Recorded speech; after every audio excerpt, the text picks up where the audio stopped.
നമസ്കാരം. പുതിയ വീഡിയോയിലേക്ക് എല്ലാവർക്കും സ്വാഗതം. ന്യൂ ഇയർ ആരംഭിക്കുമ്പോൾ നാം ചെയ്യേണ്ട പ്രധാനപ്പെട്ട കുറച്ച് കാര്യങ്ങൾ for success, happiness and for personal growth. വ്യക്തമായ ലക്ഷ്യങ്ങളോടെ, മെച്ചപ്പെട്ട ശീലങ്ങളോടെ, വിജയത്തിനായി കെട്ടിപ്പടുത്ത മാനസികാവസ്ഥയോടെ പുതിയ വർഷം ആരംഭിക്കുക. നിങ്ങളുടെ വിജയത്തിന് തടസ്സമാകുന്നവയെ ഉപേക്ഷിക്കുക. നിങ്ങളുടെ ഭാവിയുടെ നിയന്ത്രണം നിങ്ങൾ തന്നെ ഏറ്റെടുക്കുക. ഈ വീഡിയോയിൽ എല്ലാവിധ കാര്യങ്ങളും ഉൾക്കൊള്ളുന്നു. നല്ല മാനസികാവസ്ഥയിൽ പ്രവർത്തിക്കുന്നത് മുതൽ പുതിയ കഴിവുകൾ പഠിക്കുന്നതുവരെ, ആരോഗ്യത്തിലുള്ള നിക്ഷേപം മുതൽ സാമ്പത്തിക നിക്ഷേപം വരെ വീഡിയോ പൂർണ്ണമായും കാണൂ. നിങ്ങളുടെ മികച്ച വേർഷനെ രൂപപ്പെടുത്തിയെടുക്കാൻ സഹായിക്കുന്നതാണ് ഇതിലെ ഓരോ പോയിന്റും. നമ്പർ 1, ആദ്യമായി ചെയ്യേണ്ടത് write down what you want in 2025. വ്യക്തതയില്ലാതെ, വ്യക്തമായ ലക്ഷ്യങ്ങളില്ലാതെ ജീവിച്ചു തീർക്കുന്ന ജീവിതം എങ്ങോട്ടെന്നറിയാതെ പോകുന്ന യാത്ര പോലെയാണ്. ഒരു പേനയും പേപ്പറും എടുക്കുക. മനസ്സ് ശാന്തമായിരുന്ന് ആലോചിക്കുക. 2025-ൽ നിങ്ങൾക്ക് എന്താണ് നേടേണ്ടത്, എന്തൊക്കെയാണ് ചെയ്തു തീർക്കേണ്ടത്, വരുന്ന ഒരു വർഷത്തിലേക്ക് ചെയ്യേണ്ട കാര്യങ്ങൾ, നേടേണ്ട സ്വപ്നങ്ങൾ എഴുതുക. എന്തിനാണ് എഴുതുന്നത്? മനസ്സിൽ നിന്നും പേപ്പറിലേക്ക് എഴുതുമ്പോൾ നിങ്ങളുടെ ബ്രെയിൻ അവ സംഭവിക്കുന്നതിനായി പ്രവർത്തിക്കാൻ തുടങ്ങുന്നു. സ്വപ്നങ്ങൾ എഴുതി വെക്കുമ്പോൾ തന്നെ സ്റ്റാർട്ടിംഗ് പോയിന്റായി. വ്യക്തമായ ലക്ഷ്യങ്ങളാണ് എഴുതേണ്ടത്. ഉദാഹരണത്തിന്, എനിക്ക് സക്സസ്ഫുൾ ആകണമെന്നല്ല, എങ്ങനെ സക്സസ്ഫുൾ ആകണം അതാണ് എഴുതേണ്ടത്. ഫിനാൻഷ്യലി അങ്ങനെയാണെങ്കിൽ ഒരു വർഷം എത്ര രൂപ സമ്പാദിക്കണം, അതിനായി ഒരു മാസം എത്ര സേവ് ചെയ്യണം. ഹെൽത്ത് ഇംപ്രൂവ്മെന്റ് ആണെങ്കിൽ അതിന്റെ പ്ലാനിംഗ്. വെയിറ്റ് കുറയ്ക്കാനാണെങ്കിൽ എത്ര കിലോ കുറയ്ക്കണം, അതിനായി എന്തു ചെയ്യണം. പുതിയ skills, career growth, promotion, job change, business development, ഏതിനും വ്യക്തമായ പ്ലാൻ ഉണ്ടാക്കുക. കൂടുതൽ വ്യക്തമായ പ്ലാൻ ഉണ്ടാക്കുമ്പോൾ പ്രോഗ്രസ് ചെക്ക് ചെയ്യാനും എളുപ്പമാണ്. നേടേണ്ടവ എന്തെല്ലാമെന്ന് എഴുതി കഴിഞ്ഞാൽ അവയെ തരംതിരിക്കുക. Career, health, personal growth, relationships. ഇനി ഇത് ബാലൻസ്ഡ് ആയി നേടാനാണ് ശ്രമിക്കേണ്ടത്. ഫിനാൻഷ്യൽ സക്സസിന് വേണ്ടി പ്രവർത്തിക്കുമ്പോൾ ഹെൽത്ത് ഓർ ഫാമിലി ടൈം നഷ്ടമാകാൻ പാടില്ല. അതുപോലെ ഓരോ ഗോൾസിനും എന്നത്തേക്കാണ് ഇത് ഫുൾഫിൽ ചെയ്യേണ്ടത് എന്നുള്ള ഡെഡ് ലൈൻസ് ഉണ്ടായിരിക്കണം. ഇല്ലെങ്കിൽ ഇവ എന്നും സ്വപ്നങ്ങളായി മാത്രം നിലനിൽക്കും. ഒരു വർഷം 1 ലക്ഷം രൂപ സമ്പാദിക്കണമെങ്കിൽ ഒരു മാസം എത്ര രൂപ സേവ് ചെയ്യണമെന്നുള്ള കൃത്യമായ കണക്കുണ്ടാക്കുക. ഒരു വർഷം 12 ബുക്സ് വായിക്കണമെങ്കിൽ ഒരു മാസം 1 ബുക്ക് വായിച്ചു തീർത്തിരിക്കണം. അതുപോലെ നിങ്ങളുടെ ഗോൾസ് എഴുതുന്ന ബുക്ക് ഓർ പേപ്പർ അതെന്നും നിങ്ങളുടെ കൺമുൻപിൽ തന്നെ ഉണ്ടാകണം. നിങ്ങൾ എന്തുകൊണ്ടാണ് ഹാർഡ് വർക്ക് ചെയ്യുന്നതെന്ന് അത് നിങ്ങളെ ഓർമ്മിപ്പിക്കും. അത് നിങ്ങൾക്ക് മോട്ടിവേഷൻ നൽകും. ഇത് യഥാർത്ഥത്തിൽ ഒരു പ്ലാനിംഗ് മാത്രമല്ല, നിങ്ങളുടെ ലൈഫിനൊരു ഡയറക്ഷൻ കൂടിയാണ് നൽകുന്നത്. ഒരു വർഷം കഴിഞ്ഞ് ഈ നിമിഷത്തിലേക്കൊന്ന് തിരിഞ്ഞു നോക്കുമ്പോൾ നിങ്ങൾ തന്നെ എഴുതിവെച്ച കുറച്ച് തീരുമാനങ്ങളിലൂടെയാണ് നിങ്ങളുടെ ഈ വർഷം കടന്നുപോയിരിക്കുന്നതെന്ന് കാണാൻ കഴിയും. So plan your year with realistic goal. ഇത് നിങ്ങളുടെ വർഷമാണ്, ഇത് നിങ്ങളുടെ ലൈഫാണ്. വ്യക്തമായ പ്ലാനിങ്ങിലൂടെ ഏതു കാര്യവും സാധ്യമാക്കാം. Number 2, get rid of all the bad habits. സ്വയം ചോദിച്ചു നോക്കൂ, നിങ്ങളുടെ ശീലങ്ങൾ നിങ്ങൾക്ക് വേണ്ടിയാണോ നിങ്ങൾക്കെതിരായാണോ പ്രവർത്തിക്കുന്നത്? നമ്മുടെ ഹാബിറ്റ്സ് ആണ് നമ്മുടെ ലൈഫിനെ ഷേപ്പ് ചെയ്യുന്നത്. നമ്മുടെ മൈൻഡ് സെറ്റ്, ഹെൽത്ത്, റിലേഷൻസ് എല്ലാറ്റിനെയും കൺട്രോൾ ചെയ്യാൻ നമ്മുടെ ഹാബിറ്റ്സിന് കഴിവുണ്ട്. ഏതൊക്കെയാണ് നിങ്ങളുടെ bad habits? Spending too much time on social media, skipping exercise, eating unhealthy food, procrastination. സത്യസന്ധമായി തന്നെ നിങ്ങളുടെ ബാഡ് ഹാബിറ്റ്സ് എഴുതി നോക്കൂ. നിങ്ങൾക്ക് തന്നെ കറക്റ്റ് ചെയ്യാനാണ്. എന്തുകൊണ്ടാണ് ഈ ബാഡ് ഹാബിറ്റ്സ് നാം ഫോളോ ചെയ്യുന്നത്? കുറച്ചു നേരത്തെ സന്തോഷത്തിന് വേണ്ടി മാത്രം. ഈ ചെറിയ ചെറിയ സന്തോഷങ്ങൾ ഒരു better future, better health or better opportunities ആണ് നഷ്ടമാക്കിക്കൊണ്ടിരിക്കുന്നത്. ബാഡ് ഹാബിറ്റ്സ് ഐഡന്റിഫൈ ചെയ്തു കഴിഞ്ഞാൽ അവ കുറേശ്ശെയായി ബെറ്റർ ഹാബിറ്റ്സ് കൊണ്ട് റീപ്ലേസ് ചെയ്യാം. എപ്പോഴും സോഷ്യൽ മീഡിയ ഉപയോഗിക്കുന്ന ശീലമുണ്ടെങ്കിൽ അതിനായി പ്രത്യേക ടൈം സെറ്റ് ചെയ്ത് വെക്കാം. അതല്ലാത്ത സമയങ്ങളിൽ വാക്കിംഗ്, റീഡിംഗ് ഓർ പുതിയൊരു സ്കിൽ പഠിക്കാം. ഒറ്റ രാത്രി കൊണ്ടെല്ലാം ചേഞ്ച് ചെയ്യാൻ സാധ്യമല്ല. കുറേശ്ശെയായി നമുക്ക് ഇംപ്ലിമെന്റ് ചെയ്യാവുന്നതാണ്. നമുക്ക് നേടേണ്ട ബ്രൈറ്റ് ഫ്യൂച്ചറിനെ കുറിച്ച് കൂടുതലായി വിഷ്വലൈസ് ചെയ്യുക. ബാഡ് ഹാബിറ്റ്സ് ഒഴിവാക്കിയാൽ കിട്ടുന്ന നേട്ടങ്ങളെ കുറിച്ച് കൂടുതൽ മനസ്സിൽ കാണുക. അൺഹെൽത്തി ഫുഡ് കഴിക്കുന്ന ശീലമുണ്ടെങ്കിൽ അതിലേതെങ്കിലും ഓരോന്നായി ഒഴിവാക്കാവുന്നതാണ്. അല്ലെങ്കിൽ വല്ലപ്പോഴും ഒരിക്കൽ മാത്രമാക്കാവുന്നതാണ്. അതുപോലെ നിങ്ങൾക്ക് വിശ്വാസമുള്ള ഒരാളോട് ഈ ബാഡ് ഹാബിറ്റ്സ് നിങ്ങൾ സ്റ്റോപ്പ് ചെയ്യുന്നതായിട്ട് പറഞ്ഞു കഴിഞ്ഞാൽ പിന്നീട് ചെയ്യാനുള്ള ടെൻഡൻസി കുറച്ചൊന്ന് കുറയും. അതുപോലെ ഡെയിലി റിവ്യൂ ചെയ്യുക. ഓരോ ദിവസം നിങ്ങൾ എത്രത്തോളം ഈ ഹാബിറ്റ്സ് കറക്റ്റ് ചെയ്തു എന്ന് ചെക്ക് ചെയ്യുന്നത് വളരെ നല്ലതാണ്. ഒരു ദിവസം പോലും വൈകിക്കേണ്ട. ഏത് ബാഡ് ഹാബിറ്റ്സിൽ നിന്നും പുറത്തു കടക്കാനുള്ള ശ്രമം ഇപ്പോൾ തന്നെ തുടങ്ങുക. നിങ്ങൾ കൂടുതൽ ഹെൽത്തിയും ഹാപ്പിയും കോൺഫിഡന്റുമായി മാറും. മറുവശത്ത് നിങ്ങളെ കാത്ത് മനോഹരമായൊരു ലൈഫ് ഉണ്ടെന്ന് ഓർക്കുക. 3. Start saving for the future. നിങ്ങളുടെ ഫ്യൂച്ചർ ഇന്ന് നിങ്ങൾ എന്ത് ചെയ്യുന്നു എന്നതിനെ ഡിപ്പെൻഡ് ചെയ്തിരിക്കുന്നു, പ്രത്യേകിച്ചും പണത്തിന്റെ കാര്യത്തിൽ. സേവിങ്സ് എന്നത് പണമുണ്ടാക്കി ബാങ്കിലിടുക മാത്രമല്ല, അത് നൽകുന്നത് സുരക്ഷയും സ്വാതന്ത്ര്യവും സമാധാനവും കൂടിയാണ്. ഇതുവരെ സേവിങ്സ് തുടങ്ങിയിട്ടില്ലെങ്കിൽ നിങ്ങൾ നിങ്ങളുടെ ഭാവിയെ ഒരു ടഫ് സ്പോട്ടിലാണ് നിർത്തിയിരിക്കുന്നതെന്ന് പറയാം. ആരും ആരെയും സാമ്പത്തികമായി രക്ഷിക്കില്ല എന്നതാണ് സത്യം. വരാനിരിക്കുന്ന കാര്യങ്ങൾക്കായി തയ്യാറെടുക്കേണ്ടത് അവരവരുടെ ഉത്തരവാദിത്തമാണ്. എന്തുകൊണ്ടാണ് സേവിങ്സിന് ഇത്ര ഇമ്പോർട്ടൻസ്? നിങ്ങൾക്കൊരു വീട് വാങ്ങണമെങ്കിൽ, ഒരു യാത്ര പോകണമെങ്കിൽ, സമാധാനമായി ജോലിയിൽ നിന്നും റിട്ടയർ ചെയ്യണമെങ്കിൽ, നിങ്ങളുടെ സ്വപ്നങ്ങൾ ഏതിനും സാമ്പത്തിക അടിത്തറ ആവശ്യമാണ്. സേവിങ്സ് ഇല്ലെങ്കിൽ നിങ്ങൾക്കൊരു അപ്രതീക്ഷിത ചെലവ് വന്നാൽ നിങ്ങൾ ആകെ സമ്മർദ്ദത്തിലാകും. എങ്ങനെ സേവ് ചെയ്യാം? ആദ്യം ചെയ്യേണ്ടത് നിങ്ങളുടെ ഓരോ മാസത്തെയും വരുമാനം, ചെലവുകൾ ഇവ എഴുതി നോക്കുക. എല്ലാ മാസത്തെയും വരവ് ചെലവുകൾ കണക്കാക്കാനായി ഒരു ബജറ്റ് ബുക്ക് മെയിൻറ്റെയിൻ ചെയ്യുക. ആവശ്യമില്ലാതെ ചെലവായി പോകുന്ന പണം കണക്കാക്കുക. അതാണ് സേവിങ്സിന്റെ ആദ്യപടി. അതിനുശേഷം ഒരു ഫിനാൻഷ്യൽ പ്ലാൻ തയ്യാറാക്കുക. വരുമാനത്തിന്റെ ഒരു ഫിക്സ്ഡ് % എമൗണ്ട് കൃത്യമായി സേവ് ചെയ്യാൻ ആരംഭിക്കുക. അതിനായി നിങ്ങൾക്ക് 50-30-20 റൂൾ ഫോളോ ചെയ്യാം. 50% നിങ്ങളുടെ നീഡ്സ്, അത്യാവശ്യമായ കാര്യങ്ങൾ ചെയ്യാം. 30% നിങ്ങളുടെ വാണ്ട്സ്, ആഗ്രഹങ്ങൾക്കായി ഉപയോഗിക്കാം.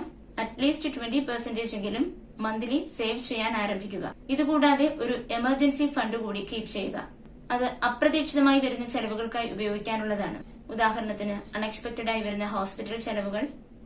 അതുപോലെ ഒരു ജോലി നഷ്ടമായാൽ അടുത്തൊരു 6 മാസത്തേക്ക് ജീവിത ചെലവുകൾ നടത്താനുള്ള കരുതൽ കൂടിയാണ് ഈ എമർജൻസി ഫണ്ട്. അതിനായി ഓരോ മാസവും കൃത്യമായി ഒരു തുക എമർജൻസി ഫണ്ടിലേക്കും സേവിങ്സിലേക്കും മാറ്റുക. ഇതിനായി ഒരു ഫിനാൻഷ്യൽ ഡിസിപ്ലിൻ വേണ്ടതാണ്. ഓരോ പ്രാവശ്യവും നിങ്ങൾ പർച്ചേസ് ചെയ്യുമ്പോൾ ആവശ്യമുള്ള സാധനങ്ങളാണോ ഈ വാങ്ങുന്നതെന്ന് ഒന്നുകൂടി ചിന്തിക്കുക.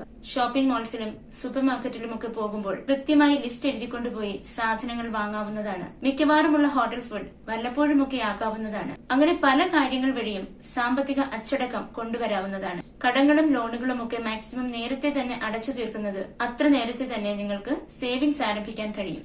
അതുപോലെ സേവിങ്സിന്റെ ഭാഗമായി ഇൻവെസ്റ്റ്മെന്റുകളും ചെയ്യാവുന്നതാണ്. സേവിങ്സ് എന്നത് പണം സമ്പാദിക്കുക മാത്രമല്ല, നിങ്ങളുടെ ഫ്യൂച്ചർ നിങ്ങളുടെ കൺട്രോളിലാക്കുക കൂടിയാണ് ചെയ്യുന്നത്. So start today. മാറ്റിവെക്കുന്ന ഓരോ രൂപയും ഒരു സെക്യൂർ ആൻഡ് ബ്രൈറ്റർ ഫ്യൂച്ചറിലേക്കാണ് നിങ്ങളെ എത്തിക്കുന്നത്. 4th one, reflect on the past year. ശാന്തമായിരുന്ന് നിങ്ങളോട് തന്നെ സ്വയം ചോദിക്കൂ, കഴിഞ്ഞ ഒരു വർഷം നിങ്ങളുടെ ജീവിതത്തിൽ എന്താണ് സംഭവിച്ചത്? എന്തൊക്കെ നടക്കാതെ പോയി? ഇനി എന്തൊക്കെ മാറ്റങ്ങൾ വരുത്തേണ്ടതായുണ്ട്? നിങ്ങളുടെ നേട്ടങ്ങളും നഷ്ടങ്ങളും എല്ലാം ഒരു പേപ്പറിലേക്ക് എഴുതുക. ആദ്യം നമുക്ക് നേട്ടങ്ങൾ നോക്കാം. നിങ്ങൾ ഏതെങ്കിലും ലക്ഷ്യങ്ങൾ നേടിയോ? ഏതെങ്കിലും പുതിയ സ്കിൽ പഠിച്ചോ?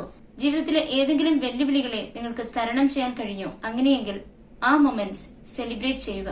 നേട്ടങ്ങളിൽ സ്വയം അപ്രിഷിയേറ്റ് ചെയ്യുക. മനസ്സ് നിറഞ്ഞ് സന്തോഷിക്കുക. ഇനി നടക്കാതെ പോയ കാര്യങ്ങളിലേക്ക് നോക്കാം. എവിടെയെങ്കിലും തെറ്റുപറ്റിയിട്ടുണ്ടാകാം. എന്തെങ്കിലും തെറ്റായി തീരുമാനങ്ങൾ എടുത്തിട്ടുണ്ടാകാം. ചിലപ്പോൾ നഷ്ടങ്ങളോ വേദനകളോ സംഭവിച്ചിട്ടുണ്ടാകാം. അതിനൊന്നും സ്വയം കുറ്റപ്പെടുത്തേണ്ട കാര്യമില്ല. പകരം അതിൽ നിന്നൊക്കെ എന്ത് പാഠങ്ങളാണ് നിങ്ങൾക്ക് ലഭിച്ചതെന്ന് സ്വയം ചോദിക്കൂ.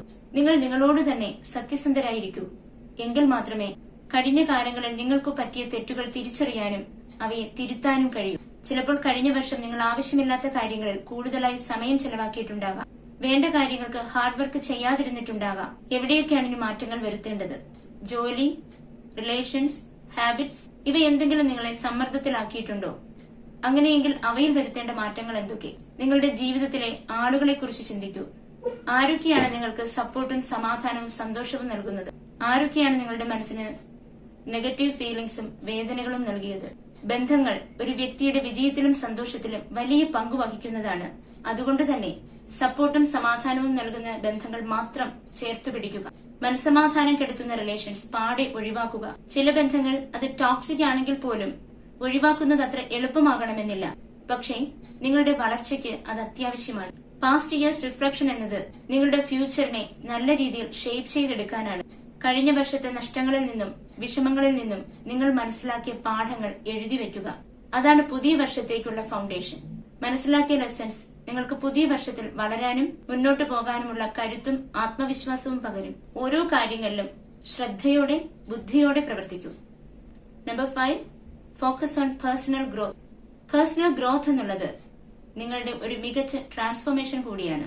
നിങ്ങളുടെ ലൈഫിൽ ഏതൊക്കെ ഏരിയാസിലാണ് ഇംപ്രൂവ് ചെയ്യേണ്ടതെന്ന് ചിന്തിക്കൂ. Health, relationship or skills.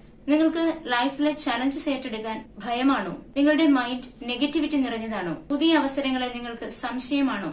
സ്വയം ചോദിക്കൂ. ഒരു ഗ്രോത്ത് മൈൻഡ് സെറ്റ് എപ്പോഴും പരാജയങ്ങളിൽ നിന്ന് പാഠങ്ങൾ ഉൾക്കൊള്ളാനും തടസ്സങ്ങളെ പുതിയ അവസരങ്ങളാക്കി കാണാനുമാണ് ശ്രമിക്കുന്നത്. പേഴ്സണൽ ഗ്രോത്തിന്റെ തന്നെ ഒരു പാർട്ടാണ് invest in your skills or learning something new. 2025 നിങ്ങൾ എന്താണ് പുതിയതായി പഠിക്കാൻ ആഗ്രഹിക്കുന്നത്? Any language, career skills improve ചെയ്യാനാണോ? പുതിയ എന്തെങ്കിലും hobby? Decide, make A plan. എല്ലാ ദിവസവും ഒരു ഫിക്സ്ഡ് ടൈം അതിനായി മാറ്റിവെക്കുക. ഒരു 20 മിനിറ്റ്സ് ഡെയിലി മാറ്റിവെച്ചാൽ തന്നെ കാലക്രമേണ അത് വലിയ റിസൾട്ട് ആകും. എന്തുകൊണ്ടാണ് പുതിയതായി എന്തെങ്കിലും പഠിക്കണമെന്ന് പറയുന്നത്? ലോകത്തെപ്പോഴും മാറ്റങ്ങൾ സംഭവിച്ചുകൊണ്ടിരിക്കുന്നു. മാറ്റങ്ങളെ ഭയമില്ലാതെ നേരിടാൻ പുതിയ കാര്യങ്ങൾ പഠിക്കേണ്ടത് അത്യാവശ്യമാണ്. പുതിയ കാര്യങ്ങൾ പഠിക്കുന്നവരുടെ മുൻപിൽ അവസരങ്ങൾ അനവധിയാണ്. കൂടാതെ ലേണിംഗ് നമ്മുടെ ബ്രെയിൻ എഫിഷ്യൻസിയും മെമ്മറി പവറും വർദ്ധിപ്പിക്കും. നിങ്ങൾക്ക് ഇഷ്ടമുള്ള സ്കിൽസ് പഠിക്കുക, എന്നിട്ട് അത് നിങ്ങളുടെ ലൈഫ് ഇംപ്രൂവ്മെന്റിന് വേണ്ടി പ്രയോജനപ്പെടുത്തുക. അതുപോലെ തന്നെ പേഴ്സണൽ ഗ്രോത്തിന്റെ മറ്റൊരു പാർട്ടാണ് നമ്മുടെ health. Healthy food, exercise, enough sleep. ഇത് വളരെ നിസ്സാരമെന്ന് തോന്നുമെങ്കിലും നമ്മുടെ എനർജി ലെവലിന് വളരെ പ്രധാനമാണ്. ഗ്രോത്ത് എന്നത് നിങ്ങളുടെ ലൈഫിലെ ചലഞ്ചസിനെ എങ്ങനെ ഹാൻഡിൽ ചെയ്യാൻ കഴിയുന്നു എന്നതുകൂടിയാണ്. എവിടെയും റിയാക്ട് ചെയ്യുന്നതിന് മുമ്പ് ഒന്ന് ചിന്തിക്കുക, വ്യക്തമായി കമ്മ്യൂണിക്കേറ്റ് ചെയ്യുക. ചിലപ്പോഴൊക്കെ ഗ്രോത്ത് എന്നത് നമുക്ക് നല്ലതല്ലാത്ത, ഇഷ്ടമല്ലാത്ത സാഹചര്യങ്ങളിൽ നിന്നും ആളുകളിൽ നിന്നും അകന്നു പോകുന്നതും കൂടിയാണ്. പേഴ്സണൽ ഗ്രോത്തിൽ സെൽഫ് ഇംപ്രൂവ്മെന്റിന് വേണ്ടി സമയം കണ്ടെത്തുക. നിങ്ങൾക്ക് കൂടുതൽ വായിക്കണമെന്നുണ്ടെങ്കിൽ ഡെയിലി ഒരു ചാപ്റ്റർ വെച്ച് ഒരു ബുക്കിൽ നിന്ന് വായിക്കുക. എക്സർസൈസ് ചെയ്യണമെങ്കിൽ ഡെയിലി ഒരു 15 മിനിറ്റ്സ് എങ്കിലും ചെയ്യുക. ഓരോ ദിവസവും അവസാനിക്കുമ്പോൾ സ്വയം ചോദിക്കുക, ഇന്നത്തെ ദിവസം നിങ്ങൾ എന്ത് പഠിച്ചു? നിങ്ങൾ എത്രത്തോളം ബെറ്ററായി? ഇത് ഡെയിലി കുറിച്ചു വെക്കുക. നിങ്ങളുടെ പ്രോഗ്രസ് ചെക്ക് ചെയ്യുക. നിങ്ങളുടെ ഗ്രോത്തിന് വേണ്ടി വ്യക്തമായ ലക്ഷ്യങ്ങളിലൂടെ മുന്നോട്ട് പോവുക. ചിലപ്പോൾ തടസ്സങ്ങൾ ഉണ്ടാകാം, പക്ഷെ തളരാതെ പ്രവർത്തിക്കുക. നിങ്ങൾ ഓരോ ദിവസവും എടുക്കുന്ന ചെറിയ ഒരു സ്റ്റെപ്പ് പോലും നിങ്ങളുടെ ഗ്രോത്തിലേക്കുള്ള വഴിയാണ്. നിങ്ങൾ വളരുമ്പോൾ നിങ്ങളുടെ മുന്നിലെ അവസരങ്ങളുടെ എണ്ണവും കൂടും. പേഴ്സണൽ ഗ്രോത്തിനായി ഇന്ന് തന്നെ സ്വയം അനലൈസ് ചെയ്ത് തയ്യാറെടുപ്പുകൾ തുടങ്ങുക. 2025 അവസാനിക്കുമ്പോഴേക്കും നിങ്ങളുടെ സ്ട്രോങ്സ്റ്റ് വേർഷൻ പുറത്തു കൊണ്ടുവരാൻ കഴിയട്ടെ. Number 6, forgive and let go of the past. നിങ്ങളുടെ പുതിയ വർഷം പീസ്ഫുൾ ആൻഡ് ഹാപ്പി ആയിരിക്കാൻ ചെയ്യേണ്ട മറ്റൊരു കാര്യമാണ് ഫോർഗിവ്നെസ്. വ്യക്തികളോ സാഹചര്യങ്ങളോ നിങ്ങളെ വിഷമിപ്പിച്ചിട്ടുണ്ടെങ്കിൽ ആ പക, വേദന നിങ്ങളുടെ മനസ്സിൽ കൊണ്ടു നടക്കുന്നെങ്കിൽ അത് നിങ്ങളുടെ തന്നെ മനസ്സമാധാനം കളയും. So forgive and forget. ചില മുറിവുകൾ വലുതായിരിക്കാം, പക്ഷേ മനസ്സിലാക്കുക, ഫോർഗിവ്നെസ് എന്നത് നിങ്ങൾക്ക് നിങ്ങളുടെ മനസ്സിന് സ്വാതന്ത്ര്യം നൽകുകയാണ്. പകയും വിദ്വേഷവും മനസ്സിൽ സൂക്ഷിച്ചാൽ നിങ്ങൾ തന്നെയാണ് അതിൽ കുരുങ്ങിക്കിടക്കുക. എന്നാൽ ഫോർഗിവ്നെസ് എന്നത് നിങ്ങൾക്ക് നല്ല ഭാവിയുടെ മനസ്സമാധാനത്തിന്റെ വഴിയാണ് തുറന്നു തരുന്നത്. ചിലപ്പോൾ നിങ്ങൾ തന്നെ ചെയ്തു പോയ തെറ്റുകൾ ഓർത്ത്, നടക്കാതെ പോയ പ്ലാനുകൾ ഓർത്ത്, പാഴായ പ്രതീക്ഷകൾ ഓർത്ത്, ജീവിതത്തിൽ സംഭവിച്ച ഏതെങ്കിലും അപമാനങ്ങൾ ഓർത്തുമുള്ള വിഷമം നിങ്ങളുടെ മനസ്സിലുണ്ടാകാം. പക്ഷെ അത് കഴിഞ്ഞില്ലേ? തെറ്റുപറ്റാത്ത മനുഷ്യരില്ല. നിങ്ങൾ ഇനി ഫോക്കസ് ചെയ്യേണ്ടത് ഫ്യൂച്ചറിലേക്കാണ്. Enjoy the present moment and plan for the bright future. Start today. Number 7, work on your mind set. ഈ ലോകം നിങ്ങൾക്ക് എങ്ങനെയാണെന്ന് തീരുമാനിക്കുന്നത് നിങ്ങളുടെ മൈൻഡ് സെറ്റ് ആണ്.